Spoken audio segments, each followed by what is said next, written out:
sidang ini itu kita lanjutkan pertemuan kita dulu ya. Sesuai dengan materinya itu adalah Earth Resource atau sumber daya bumi.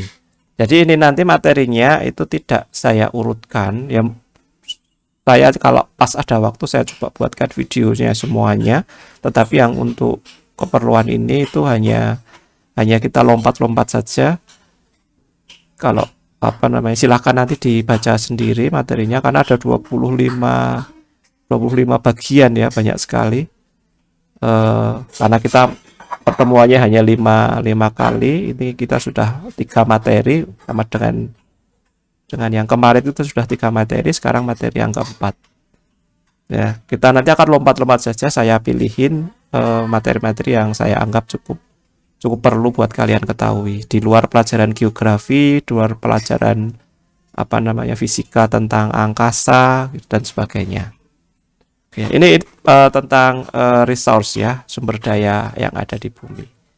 Yang pertama kita bisa bagi dua resource itu, khususnya untuk resource atau sumber daya energi dan sumber daya mineral ya.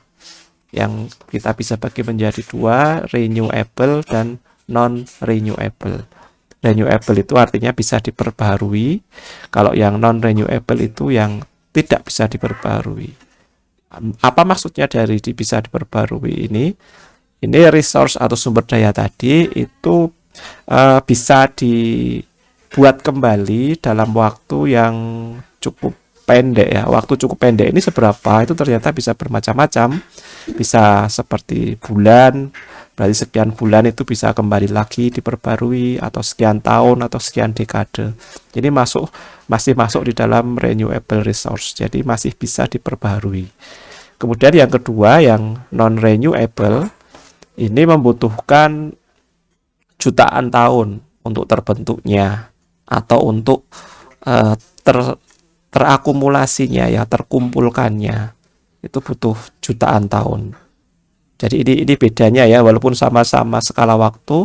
Kalau renewable itu tidak mesti tiba-tiba bisa diperbaiki, tetapi dia juga butuh waktu. Sampai ordernya dekade itu masih oke lah ya, masih order mungkin sampai ratus tahun itu masih oke. Tapi kalau sudah lebih dari ribuan tahun gitu ya, itu sudah masuk dalam non-renewable atau jutaan tahun ya.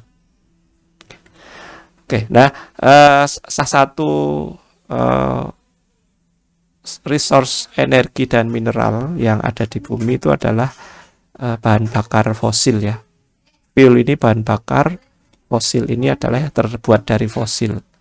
Atau bahan bakar fosil ini dituliskan merupakan hidrokarbon, yang hidrokarbon dan turunannya ya, kalian mungkin bisa belajar sendiri. Turunan dari hidrokarbon itu banyak sekali, yang pokoknya di situ ada C sama O sama H, itu adalah anggota dari hidrokarbon ya. Jadi bisa digunakan sebagai bahan bakar, termasuk coal atau batu bara, kemudian minyak dan gas alam ya. Jadi itu semuanya masuk di dalam bahan bakar fosil. Kenapa? Karena terbentuknya batu bara, terbentuknya minyak, dan terbentuknya gas alam ini adalah dari fosil, dari katakanlah hewan atau tumbuhan zaman lampau yang terpendam, kemudian mengalami pematangan dari suhu dan tekanan yang tinggi, kemudian akan terbentuk material berupa minyak, berupa gas, dan kalau itu tumbuhan itu akan berupa coal ya, berupa batu bara. Oke. Nah, ini adalah contohnya, contoh di dalam keberadaan gas maupun minyak ya. Ini di prodi kami dipelajari dengan sangat teliti dengan berbagai macam metode. Intinya minyak dan gas ini di dalam bumi itu sebagian besar atau yang paling besar biasanya itu berada di dalam antiklin. Seperti ini namanya antiklin. Jadi kalau saya punya lapisan-lapisan yang melengkung ya, membentuk suatu kurva begini, ini disebut sebagai antiklin. Kalau begini namanya syncline ya.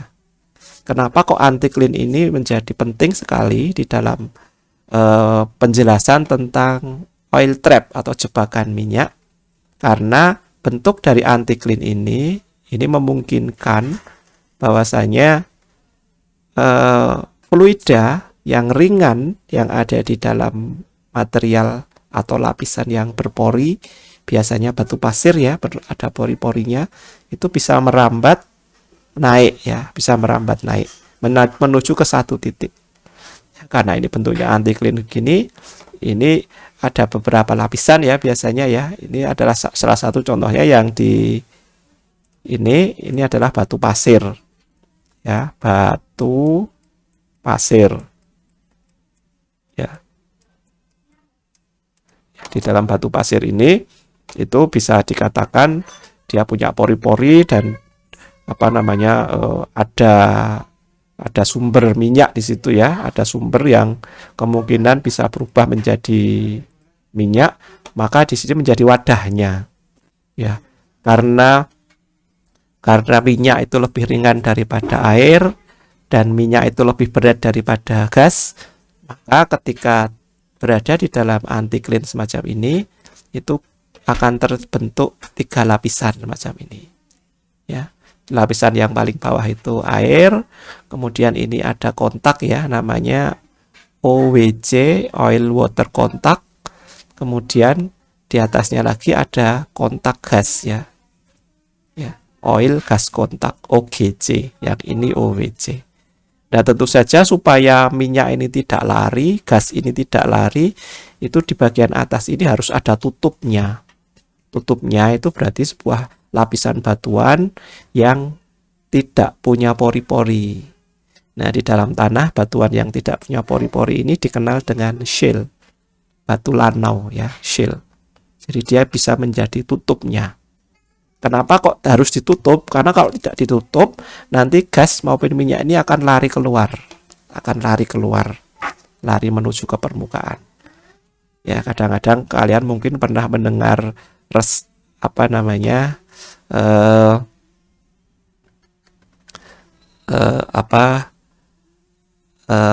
minyak begitu ya. Jadi mungkin di daerah Purworejo, di daerah Pati gitu, itu ada minyak yang keluar dari dalam tanah. Nah, itu adalah kondisi yang seperti ini, tetapi ada patahan kecil ya di atas di sini sehingga gas sama minyaknya itu bisa merembes keluar. Kalau di atasnya itu ada rembesan minyak, itu di bawahnya mesti ada rumah minyaknya. Nah, ini ceritanya ya, kenapa kok anti-clean itu merupakan jebakan minyak yang paling utama ya, paling sering dijumpai karena semacam ini. Oke. Nah, kemudian selanjutnya kita mengenal pasir tar dan oil shale ya, pasir tar dan oil shale ya. Bahan bakar itu bisa diturunkan dari pasir. Bentar, ini ada yang mau masuk ini. Oke ya. Bahan bakar bisa diturunkan dari pasir tar dan oil shale atau batu lano yang mengandung minyak yang bisa menjadi pengganti atau mengisi dari petroleum. Oke, ini sumber daya yang lain. Kemudian selanjutnya kita masuk ke pembentukan dari deposit mineral. Jadi kita pertama kali tadi sudah menyinggung tentang minyak dan gas bumi. Sekarang kita masuk ke pembentukan dari deposit mineral. Kemarin kita sudah belajar tentang batuan beku ya. Batuan beku yang mengkristal bisa jadi pembawa air magma begitu ya. Itu akan membentuk mineral, akan membentuk deposit dari mineral ini. Jadi beberapa mineral penting atau deposit mineral penting itu dibuat atau dibentuk dari pembekuan batuan beku dan dari cairan hidrotermalnya. Jadi bisa terjadi karena pembentukan batuan beku atau terjadi karena cairan hidrotermalnya yang masuk melalui pori-pori itu. Jadi kalau kita pengen mencari deposit mineral, mesti terkait secara kuat dengan terbentuknya batuan beku maupun daerah batuan beku itu berada. Oke ya. Apa yang disebut sebagai ore itu bahasa Indonesia adalah biji. Ya. Biji itu adalah sembarang mineral metalik. Mineral metalik itu berarti mineral logam. Mineral logam yang berguna bagi kita, bagi produk kita, atau bagi industri kita, yang dapat ditambang dan memberikan keuntungan. Jadi ini ada beberapa kata kunci yang disebut biji ini ya. Biji itu kata kunci pertamanya dia adalah mineral logam. Mineral logam yang penting dapat ditambang. Kemudian yang ketiga itu ekonomis. Ya, ada kata kuncinya adalah ekonomis. Dia harus bisa memberikan badi gitu ya, bisa memberikan keuntungan buat penambangnya. Ini disebut sebagai biji ya. Oke. Nah, ini contoh visualisasinya kira-kira semacam ini. Ini batuan beku ya. Di batuan beku yang di bawah itu bisa disebut sebagai pluton ya. Kan kemarin kita bilang itu magma. Magma itu yang bergerak ke arah atas ya. Kalau pluton itu juga sama bergerak ke arah atas. Tapi kalau pluton itu dia bisa membawa material dari mantel ke arah atas. Ya, membawa material dari atas ke arah atas. Oke ya. Nah, pluton batuan beku ini akan memberikan zona panas di daerah kontaknya di sini. Ya, memberikan zona panas daerah kontaknya ini. Nah, akan terbentuk mineral-mineral di dalam kontak di sini yang di sini dituliskan sebagai gambar warna ungu ini ya. Ini akan terbentuk zona mineral di situ itu. Ya. Kemudian juga di dalam pluton tadi juga bisa membawa air magma ya. Air magma yang bisa berjalan ke atas dan bisa mengisi rekahan-rekahan ketika ada rekahan di atas akan diisi sama dia, sehingga air panas tadi, air magma tadi itu akan membentuk sebuah mineral yang bergantung atau berasosiasi dengan batuan induk yang disisipinya, bisa berbagai macam nantinya. Oke ya, jadi contohnya semacam itu.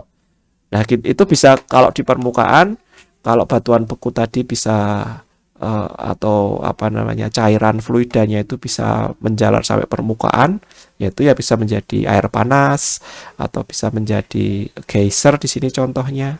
Ya, bisa pokoknya dia bisa memberikan kalor atau material panas yang ke atas. Oke, jadi ini disebut sebagai deposit dari mineral. Ya, kira-kira semacam ini gambaran terjadinya mineral di bawah bumi. Sekali lagi, mineral itu terjadi ya karena proses pembekuan itu tadi, proses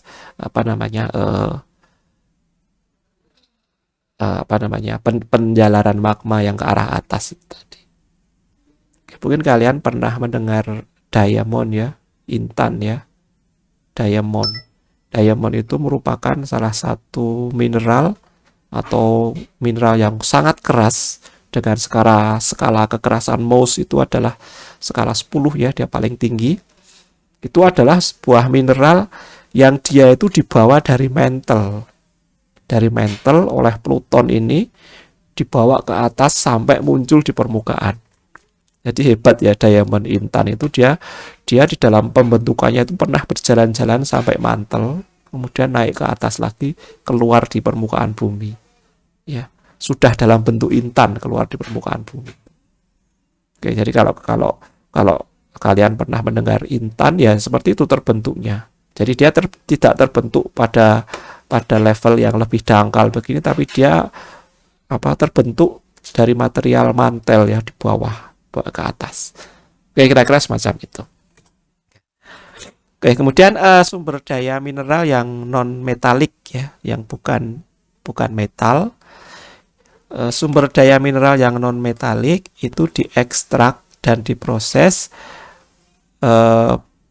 di samping untuk elemen non-metalik, mereka juga bisa berisi atau bisa berguna untuk properti campuran properti kimia yang lain. Oke, jadi di samping mineral metalik itu sumber daya juga terdiri dari mineral yang non-metal, yang bukan merupakan metal.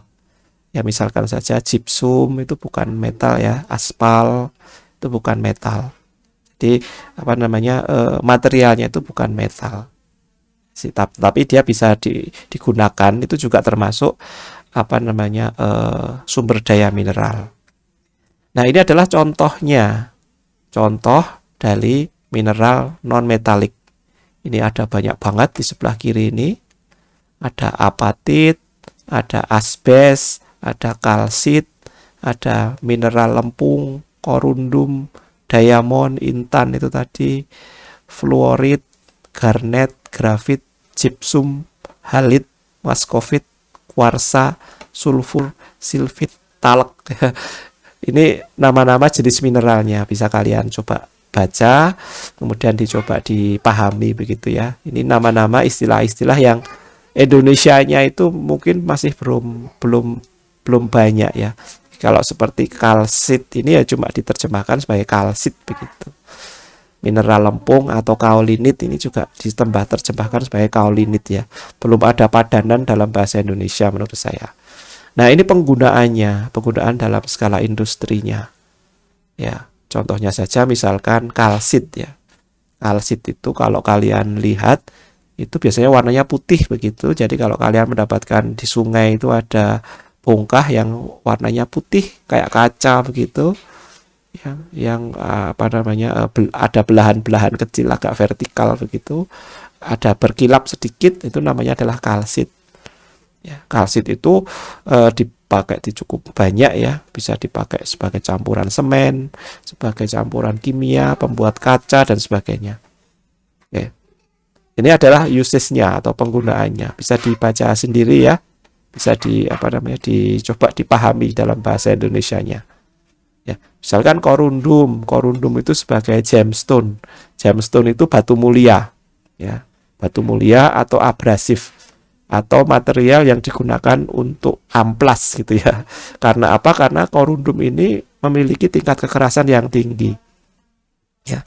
Seperti halnya diamond ini memiliki tingkat kekerasan yang tinggi. Bahkan alat bor itu depannya juga diberi diamond, lapisan intan. Karena dia memiliki kekerasan yang paling tinggi. Gitu ya. Jadi misalkan saja ini talak gitu ya. Ini bentuknya adalah powder atau serbuk ya, yang digunakan untuk campuran cat, untuk kosmetika dan sebagainya. Ya, talak gitu ya. Oke. Yang kolom sebelah kanan ini adalah keterdapatan dalam geologinya. Ya, apatit ini masuk dalam endapan sedimenter begitu ya. Kemudian asbes ini dari alterasi metamorfik. Jadi batuan metamorf tertentu yang terkena fluida magma tadi sehingga berubah menjadi asbes ini. Ya. Kemudian ini kalsit. Kalsit itu endapan sedimen.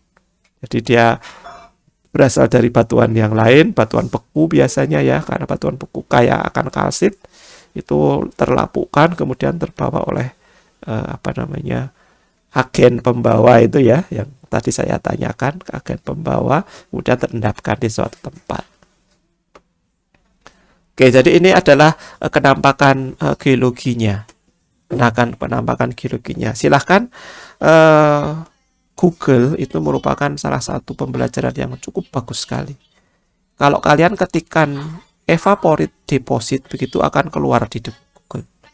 Atau bahasa Indonesianya deposit evaporite, itu akan keluar. Sehingga tidak ada alasan kalian tidak bisa belajar sekarang. Apapun bisa dipelajari dari internet itu ya.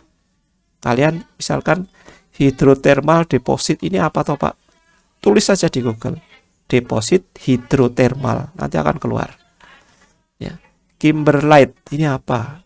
Nanti tulis saja akan keluar semuanya ya.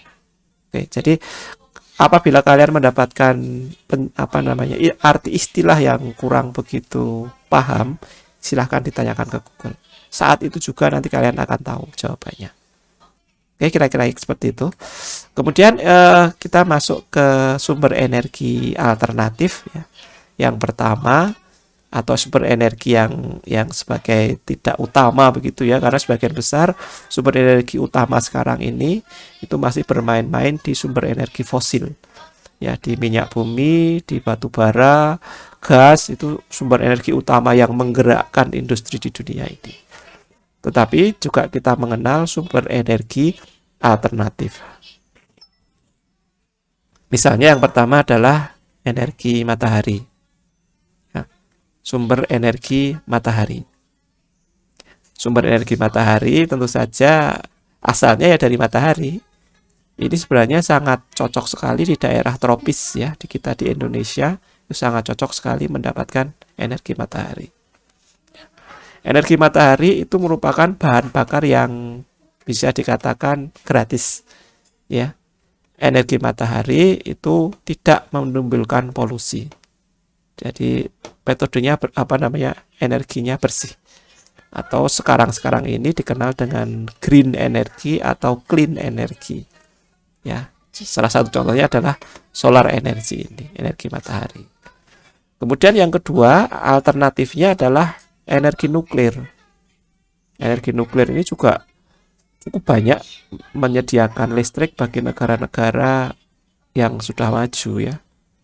Bagi negara-negara yang sudah maju. Di Indonesia pembangkit nuklir ada 2 di Jogja sama di Serpong, tapi bukan untuk energi, itu untuk riset ya, untuk riset kenukliran. Ya. Pernah dulu saya membantu Bapeten begitu ya, kemudian Batan untuk mendesain sebuah pembangkit tenaga nuklir di daerah sekitar Demak sana ya, Demak ke arah barat, ke arah timur dan ke arah utara sana di pinggir pantai itu tidak jadi karena tidak prospek tempatnya. Kemudian sekarang baru mengkaji di Bangka ya, di Pulau Bangka. Itu mungkin kalau jadi dan dibangun itu merupakan pembangkit tenaga nuklir pertama di Indonesia. Oke, tapi perjalanannya masih panjang. Jadi energi nuklir ini di negara maju sudah cukup banyak. Di negara Jerman saya sudah ke sana beberapa kali. Itu listrik itu berlimpah sekali. Ya, listrik itu berlimpah sekali. Hampir semua peralatan listrik itu wattage-nya besar. Kayak pemanggang roti itu 3000 watt. 3000 watt ya. Jadi kalau dibawa ke sini ya kita harus memakainya pada rumah-rumah yang punya daya listrik besar.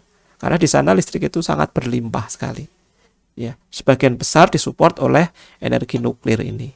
Energi nuklir itu merupakan energi fisi ya, energi pembelahan.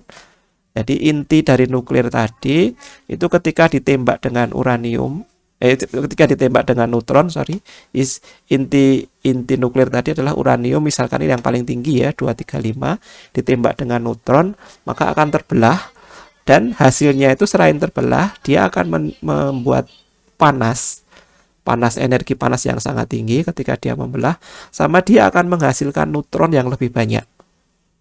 Sehingga bisa dibayangkan kalau saya punya satu uranium 235, kemudian saya tembak dengan satu neutron, maka akan muncul energi panas, kemudian uranium tadi akan terbelah, neutron yang dihasilkan tadi akan menembak lagi uranium sisanya, akan menimbulkan panas lagi, sehingga akan terjadi reaksi berantai, akan dihasilkan panas yang sangat berlebih.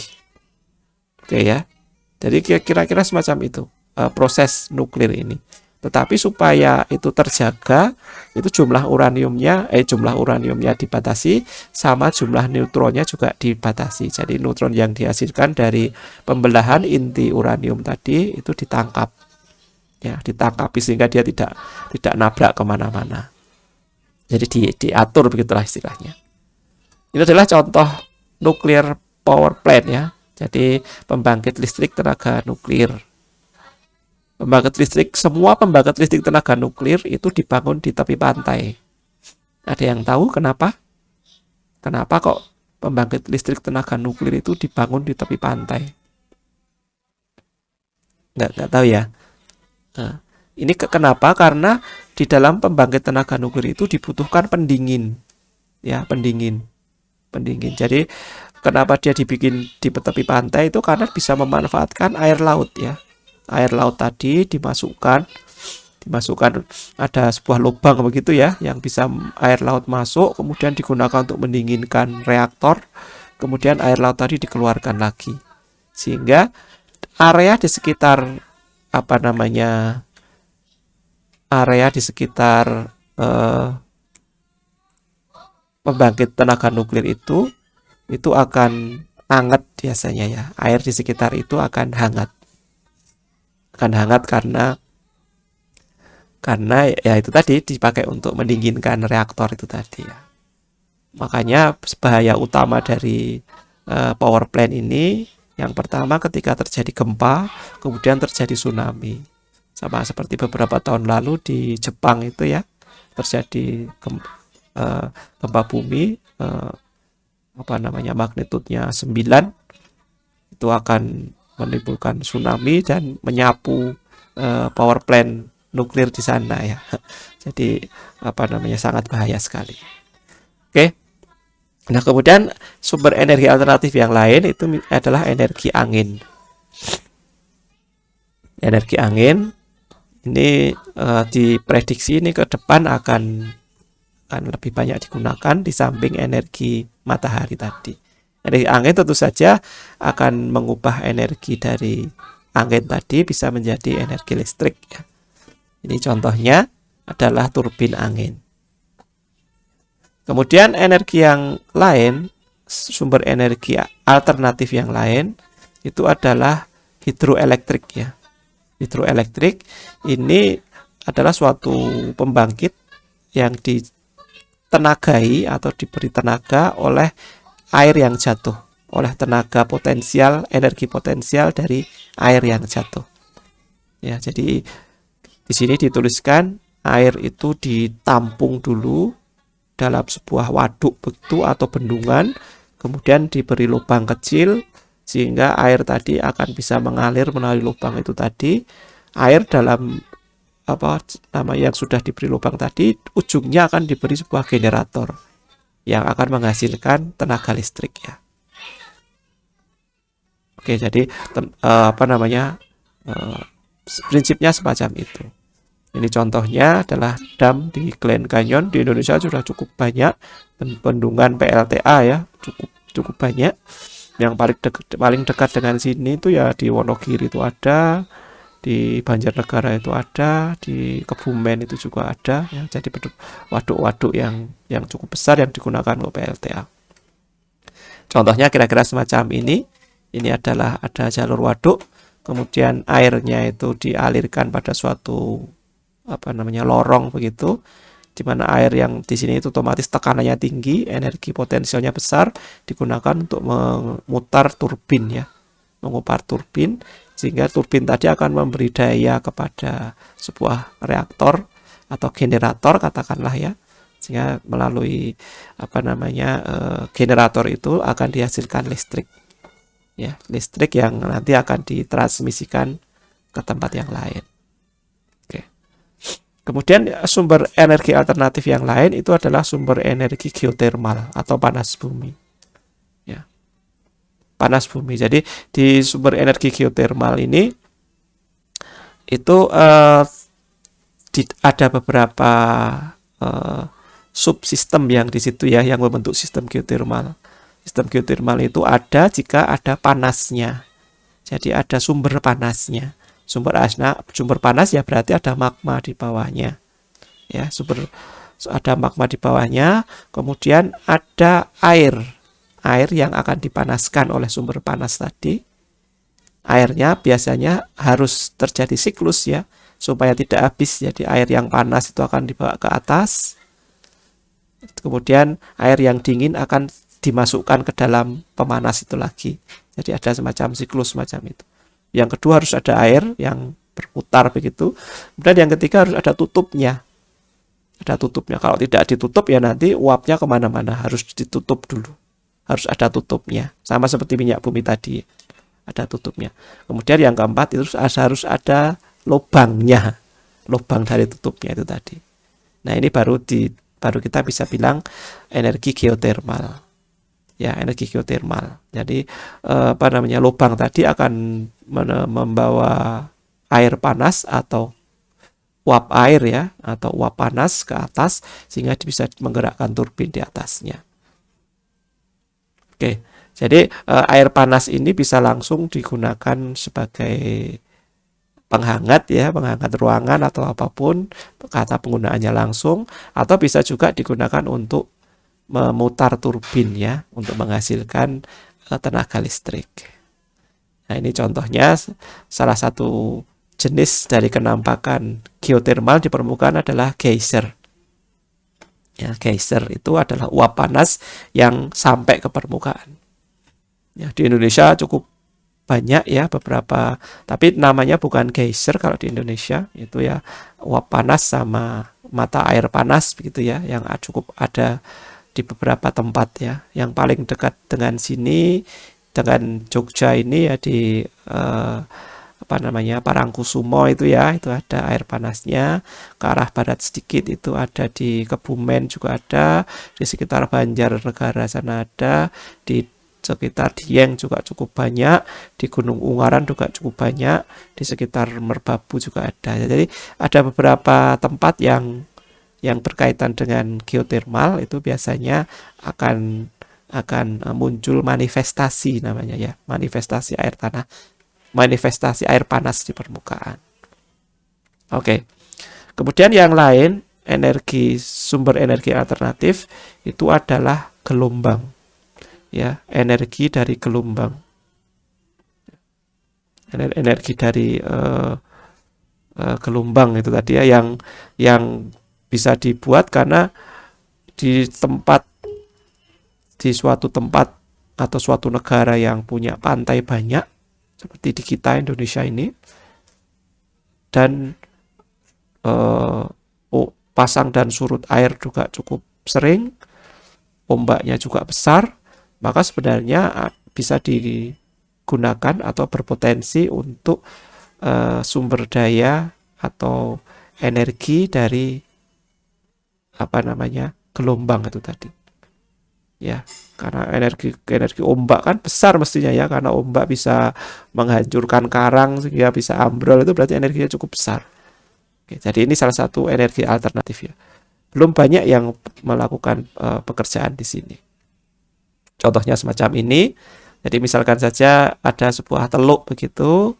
Teluk tadi dibikin sebuah dam yang membatasi antara teluk dan laut begitu ya. Membatasi antara teluk dan laut. Kemudian ketika muka air laut itu turun, ya, muka air laut turun,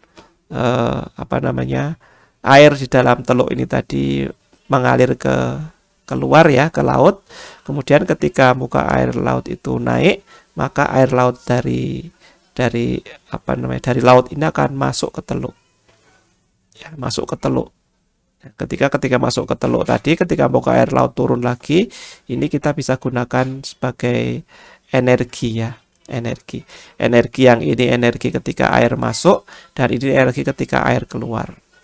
Jadi seperti dam ya, seperti bendungan, tetapi pengisian dan pengeluaran air itu berhubungan langsung dengan muka air laut.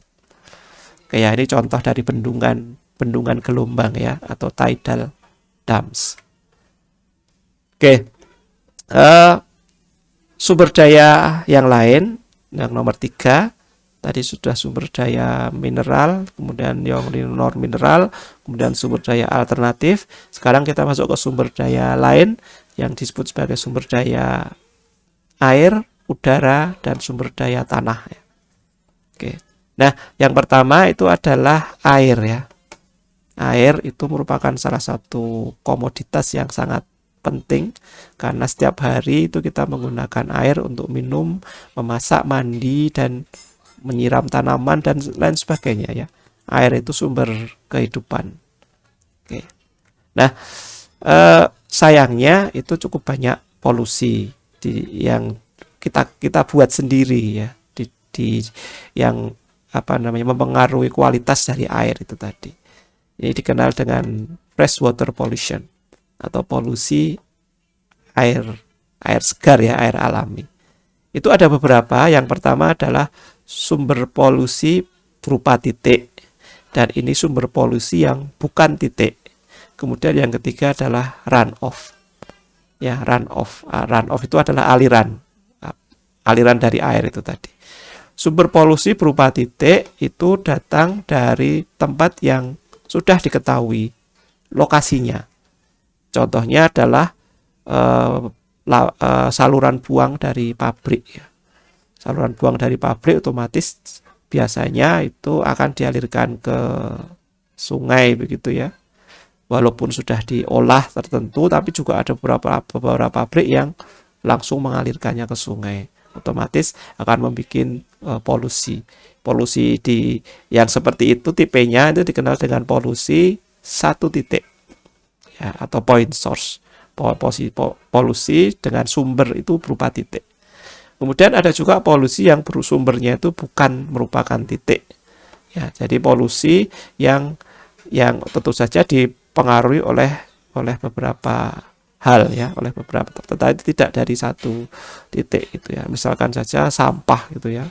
Sampah itu juga akan membuat polusi terhadap apa namanya air, tetapi dari banyak titik. Banyak titik. Oke. Kemudian runoff itu adalah air yang mengalir ya, bisa di permukaan tanah, yang ya lebih dominan di permukaan tanah ya daripada yang meresap di dalam tanah. Dan air tadi itu membawa polusi yang bukan titik ya. Jadi kalau ada orang membuang sampah itu kemudian oleh aliran air di permukaan tadi, sampah itu akan dibawa ke bagian hilir ya, ke bagian sungai yang menuju ke arah laut itu tadi. Nah, itu disebut sebagai runoff. Ya, itu adalah agen pembawa polusi dari tempat hulu menuju ke tempat hilir. Oke. Nah, ini adalah contoh-contoh dari jenis polusi air yang utama. Ya, jadi yang pertama ini adalah jenisnya, ini adalah contohnya, ini adalah sumbernya, ini adalah efek ya. Biasanya terkait dengan kesehatan kalau efek ini. Ini tipenya ada berbagai macam. Ini adalah organisme yang berpenyakit begitu. Kemudian ini sampah, kemudian ini kimia anorganik ya. Kimia yang tidak bisa dikendalikan atau tidak bisa bereaksi dengan material organik. Kemudian ini kimia organik, dan ini tipe fertilizer ya, atau tipe pupuk begitu ya, atau penambah unsur hara di dalam tanah. Kemudian ini tipenya adalah sedimen atau endapan. Ini tipenya adalah substansi atau material radioaktif. Ini contoh-contohnya. Ada bakteria, kemudian dekomposisi dari bakteria itu tadi, kemudian ini contohnya adalah asam dan sebagainya, bisa kalian baca sendiri. Ini sumber-sumbernya, sumber-sumber yang memungkinkan tipe-tipe dari polusi tadi akan memberikan efek polusi kepada air segar yang kita pakai ya, yang kita minum. Oke. Nah, kemudian yang kedua selanjutnya ini informasi secara umum bahwasanya bumi kita itu merupakan salah satu planet yang diselimuti oleh udara ya. Karena diselimuti oleh udara, maka informasi atau pengetahuan terhadap udara yang menyelimuti bumi ini menjadi sangat penting. Ya, karena apa? Karena komposisi kimia dari yang ada di atmosfer atau lapisan udara yang menyelimuti bumi tadi itu yang akan memaintain ya, yang akan menjaga kehidupan yang ada di bumi. Oke ya, jadi ini begitu pentingnya. Oleh karena itu ada keilmuan yang sangat sangat care dengan itu mengkaji tentang polusi yang ada di udara. Polusi yang ada di udara tentu saja mirip seperti air tadi ya. Karena udara itu juga salah satu sumber daya alam yang harus dijaga. Jadi yang pertama itu adalah kenaikan karbon dioksida di dalam atmosfer ya, yang akan menyebabkan pemanasan global. Ya. Kemudian material-material yang me, mengotori udara tadi itu akan terbawa oleh hujan biasanya ya, oleh hujan yang akan berubah menjadi asam. Ya, jadi misalkan saja sering terjadi di kota-kota besar itu dulu bensin itu menggunakan sulfur yang banyak sehingga asapnya juga mengandung sulfur. Sulfur juga dihasilkan oleh asap industri yang mengepung sebuah kota. Jadi ketika sulfur di udara tadi bercampur dengan air hujan itu akan menjadikan air asam ya. Air asam yang korosif ya. Yang ketika dia terkena besi otomatis besinya akan berkarat dan rusak. Ya, yang berbahaya lagi asam tadi bisa masuk ke dalam tanah bersama-sama dengan air hujan yang menyebabkan air tanah menjadi terpolusi, tercemari, menjadi asam ya. Jadi kaitannya cukup banyak kalau sudah menyangkut masalah udara. Nah, ini adalah grafik atau tabel atau diagram lingkaran yang menunjukkan polutan atau pencemar utama ya, pencemar utama dan asalnya ya. Jadi ini adalah jenisnya, kemudian ini adalah asalnya. Jadi kalau karbon monoksida CO ya, gas CO itu biasanya dari gas buang kendaraan, ada gas CO itu mensuplai pencemar sebanyak 49%. Dari semua pencemaran terhadap udara itu 49%-nya adalah didominasi oleh karbon monoksida. Tentu saja ini terkait dengan daerah urbanisasi atau suatu daerah di mana banyak sekali kendaraan yang menggunakan fossil fuel tadi ya, yang menggunakan bensin ataupun solar di dalam sebagai energinya. Kemudian yang warnanya hijau ini itu adalah nitrogen oksida NO2 ya. Ini berasal dari stationary source fuel combustion. Jadi ini reaksi ketika bahan bakar itu bereaksi dengan nitrogen yang ada di udara akan membentuk nitrogen oksida. Kemudian ada volatil organik ya. Jadi ini material organik yang terbentuk dalam senyawa gas ya. Senyawa gas volatil. Ya. Ini terdibuat oleh proses industri. Kemudian ini sulfur oksida, ini oleh material sampah yang buangan gitu ya. Kemudian ini partikel-partikel lain 6% terbuat dari berasal dari lain-lainnya gitu ya 9%. Jadi yang utama itu memang karbon monoksida yang tercreate ketika ada proses transportasi atau ada penggunaan media transportasi oleh kita-kita ini. Oke, jadi kira kalian bisa bayangkan kira-kira penyumbang polusi udara itu gas-gas apa saja dan sumbernya dari mana. Nah, kemudian sumber daya yang ketiga dari jenis ini itu adalah yang land atau sumber daya tanah. Ya. Dan tentu saja tanah ini menjadi material yang kita teliti setiap hari karena apa? Karena kita tinggal di situ. Karena kita tinggal di atas tanah. Ya, tentu saja kajian terhadap tanah ini juga menjadi sangat sangat penting. Ya. Oke. Jadi tanah-tanah di bumi ini akan menghasilkan soil ya. Hamparan tanah akan terdiri dari soil atau tanah itu sendiri dan hutan-hutannya. Ya, kemudian juga ada beberapa mineral yang masuk di dalam tanah itu tadi. Kemudian kerusakan dari sumber daya tanah itu yang pertama adalah pertambangan. Pertambangan ini dituliskan di sini, dia bisa merusak tanah karena dia bisa menghancurkan pelapisan tanah yang ada di situ, malah menghancurkan pembentukan pupuk yang ada di situ, vegetasi yang ada di situ, kemudian dia bisa menghancurkan kontur bumi yang ada di situ. Nah, jadi memang kondisi tambang itu memang benar-benar gersang ya. Mungkin dari kalian ada yang pernah mengunjungi daerah pertambangan ya. Kelihatannya beberapa belum lama ini ya, saya mungkin bulan-bulan COVID awal-awal itu saya pernah pergi ke Bukit Asam ya, di pertambangan Bukit Asam, pertambangan batu bara ya sudah dibuka sekarang ini. Kita diminta untuk mencoba menggambarkan bawah permukaannya, batuan bekunya gitu ya. Karena katanya batu bara yang kena panas dari batuan beku itu kalornya jadi tinggi, menjadi lebih mahal.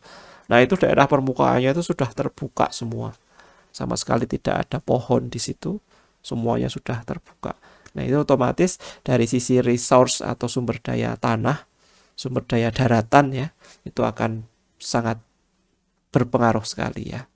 Kemudian yang kedua itu tambang itu juga menyebabkan erosi tanah dan polusi yang akan mengkontaminasi ya tanah dan air dan bisa menghancurkan ekosistem. Oke, kira-kira semacam itu. Nah, ini adalah contohnya pertambangan. Kita bisa melihat sendiri yang lainnya warnanya hijau. Kemudian di sini sudah rusak, otomatis akan ada banyak erosi di sini. Dan juga di dalam tambang ini juga biasanya kadang-kadang menggunakan material-material yang berbahaya ya, logam-logam lain yang digunakan untuk mengikat material yang diinginkan. Dan material asli tadi, material pengikatnya tadi tidak semuanya akan terambil, maka akan bercampur dengan sisa tambang yang menjadi tiling namanya ya, yang biasanya akan mengumpul dalam bentuk danau gini ya, danau yang sangat polusi sekali, yang biasanya kayak akan logam berat. Nah, ini butuh waktu cukup lama untuk ekosistem bisa ada di sini lagi, karena ini sudah sangat sangat tercemar begitu ya. Oke. Nah, kemudian bagaimana cara menjaga sumber daya macam-macam tadi? Itu bagaimana cara memprotek sumber daya. Yang pertama tentu saja itu kita menjaga air itu menjadi bersih dan aman. Ya. Jadi proses menjaga ini itu dikenal dengan nama konservasi. Ya. Konservasi itu merupakan suatu istilah khusus yang biasanya terkait dengan proses atau pekerjaan yang hati-hati yang kita bisa menjaga sumber daya. Jadi kalau konservasi buaya begitu ya, jadi suatu tempat yang digunakan untuk menjaga buaya supaya bisa hidup, supaya bisa nyaman, supaya bisa beranak pinak begitu, namanya konservasi. Oke ya, ini adalah disebut sebagai konservasi. Kemudian pollution prevention, jadi ini menjaga ya, kita mencegah polusi. Ya, mencegah polusi ini artinya menghentikan polusi yang akan masuk ke dalam lingkungan. Disebut sebagai pencegahan pencemaran ya, bahasa Indonesianya adalah pencegahan pencemaran. Oke. Kemudian ini cerita dari si empunya tulisan, kita tidak usah baca ya. Ini juga iya, ini bagaimana cara kita bisa menjaga polusi terhadap air pada berbagai macam-macam ini. Pertama, misalkan saja tidak pernah atau jangan menuangkan material kimia di dalam saluran air maupun di dalam saluran toilet. Kimia tadi adalah cat, thinner, pembersih, pestisida, minyak ya, minyak sisa atau oli sisa dan sebagainya. Padahal ini ya kita sering lakukan. Coba kalian kalau lihat ke bengkel-bengkel motor gitu ya, mereka kadang-kadang membuang sisa-sisa materialnya itu kadang-kadang tidak ditampung tetapi dibuang begitu saja, diselokan di depannya. Itu sebenarnya sangat berbahaya sekali. Oke, nanti kalian bisa membaca sendiri bagaimana cara table 3 ya, how you can prevent water pollution. Kemudian ini menjaga udara, ini juga apa namanya penjelasan dari yang punya sana, yang di Amerika sana ya. Kemudian ini table 4-nya. Jadi mereka itu biasanya membuat salah satu informasi buat masyarakat supaya informasi tadi itu clear, jelas dan apa namanya mudah diterima. Oke, ini contohnya ya, bagaimana kamu bisa menghemat energi. Yang pertama itu recycle when possible. Jadi recycle semua barang-barang kalian ketika memungkinkan. Ya, kemudian ini yang kedua dari bawah ini ya, kalian bisa berjalan atau mengendarai kendaraan sebisa kamu ya, terutama yang rumahnya dekat dengan sekolahan ya itu bisa berjalan atau mengendarai kendaraan. Oke, ini ya contoh-contohnya ya. Oke, cara menghemat. Kemudian ini menjaga sumber daya tanah ya, menjaga sumber daya tanah otomatis ya menjaga terhadap polusi tadi. Oke, jadi tidak saya detilkan saja. Oke, kira-kira seperti ini untuk material yang pertama.